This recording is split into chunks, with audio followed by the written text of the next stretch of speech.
అంటే ఓం ఐం హ్రీం శ్రీం శివరామ అనఘాదత్తాయ నమః.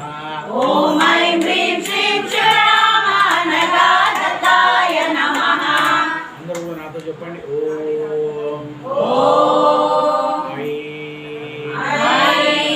హ్రీం శ్రీం శివరామ